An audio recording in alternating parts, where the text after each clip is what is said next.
So in this video, I'll be comparing a Sony lens versus a non-Sony lens and how they deal with stabilization on the ZV-E1. Specifically, I'll be using the Tamron 28-200 and then the Sony 24-240. So without further ado, let's get to the tests. Just for a more fair comparison, I'm putting the 24-240 at 28mm.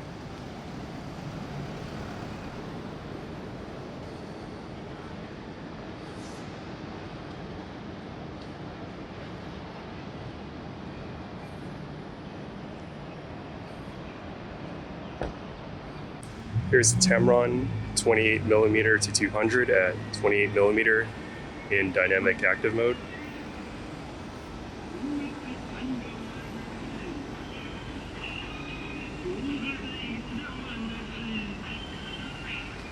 So here's the side-by-side comparison. They're both at 28mm. To me, Sony performs a lot better than Tamron in this test. I can see a lot of jittering, a lot of shaking on Tamron, and Sony is buttery smooth. We can only expect that it's even better at 24mm. Now I'm going to try the same test, the 24-240. This is in active mode. And this is at 24mm.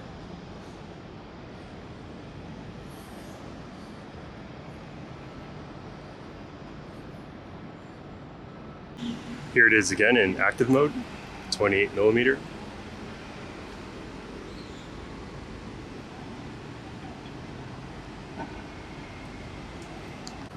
And finally, here's the test with no steady shot at all on the 24-240 again at 24mm.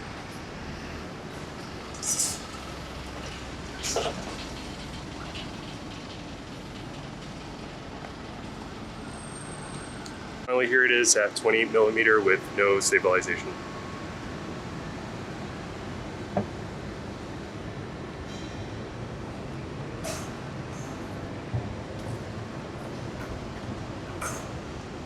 In my opinion, here's how the lenses break down. The Tamron has visible jitter with every step. It also doesn't seem to handle Z-axis well in dynamic active mode, whereas the Sony seems to be able to handle Z-axis bobbing a lot better, and you don't see that jitter. To me, the jitter is actually the most annoying issue because I can't really see things clearly when jitter's happening. So I feel like the Sony won that pretty easily. For active mode, I feel like the Tamron looks even worse, like there's almost no stabilization. But even the Sony starts to break down with some bobbing. So these next set of tests will show how these lenses perform with static shots, which is just trying to hold the lenses as still as possible. Here's a test with the 24-240 at 24mm with dynamic active mode. This should be pretty stable. It introduces a pretty large crop though. Is the 28-240 at 28mm in dynamic active mode.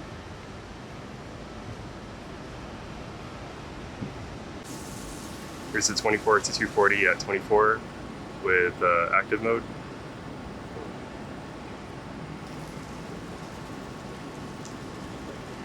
It's 28mm again in active mode.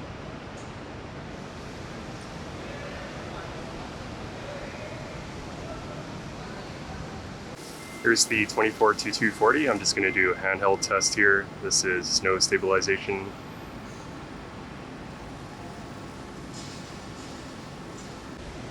Here's the 20mm with no stabilization.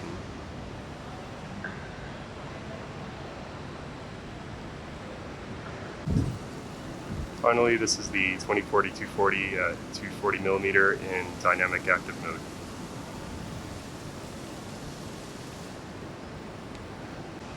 Here is 200mm in dynamic active mode.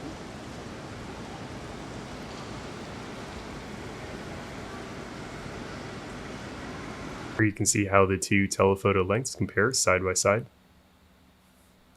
Feel free to leave a comment down below if you feel the Sony or the Tamron wins this test. Here's the 24-240 at 240mm. This is in active mode.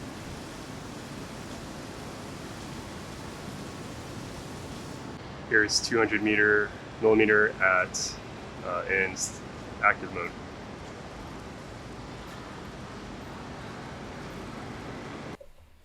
So as a note, all these shots are actually handheld, so I have two hands on the camera trying my best to hold it steady. The Sony does a very good job at 24 in dynamic active, but the Tamron is pretty close, even at 28. I don't really see that big of a difference. At the longest end, I feel like the Tamron wins at 200. It's actually more stable. Part of me thinks that I actually was more shaky with the Sony. Here's the 24-240 at 24mm. This is dynamic active mode, and I'm testing a panning shot. Here is 28mm with dynamic active mode.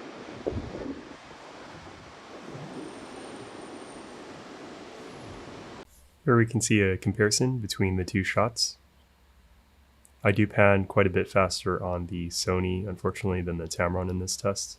Here's the 24-240 in active mode. Here's 28mm with active mode.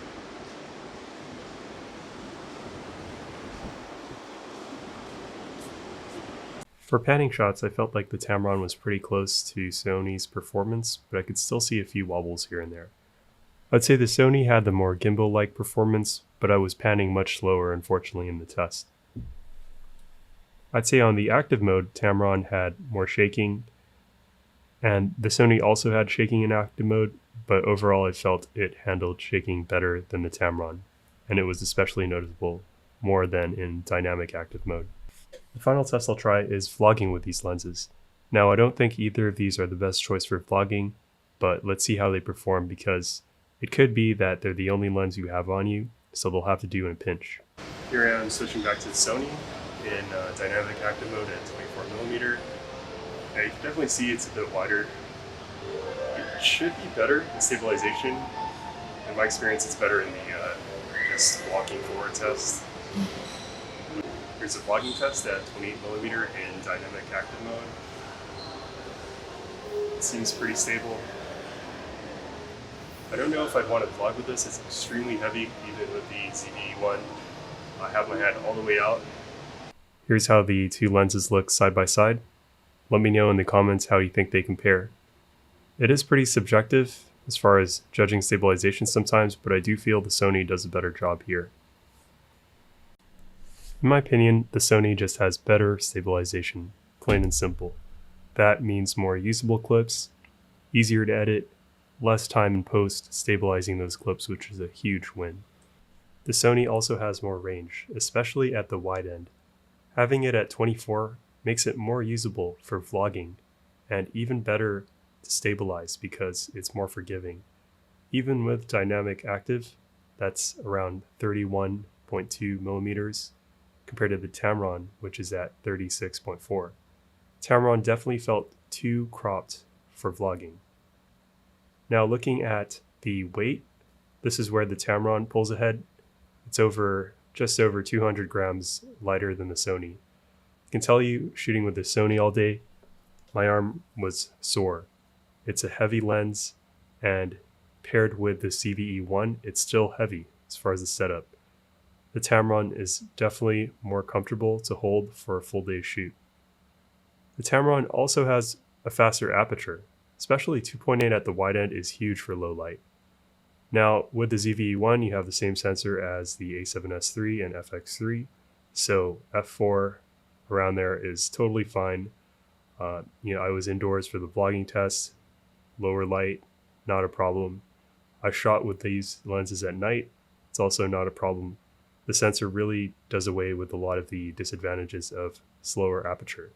But with the Tamron, if you're into the bokeh, it definitely provides that, especially having 2.8 at the widest, and it takes a while for it to reach above 4. I want to say around 70 millimeters to go above the f4. So that's really almost two lenses in one, where you have a super zoom and then you have a high performing zoom, kind of normal zoom range, competing with the 24 to 70s. So the Tamron, if you don't care much about stabilization, I'd actually go with this lens. I don't think you'd miss too much of the range going from 200 to 240. It's already plenty of range.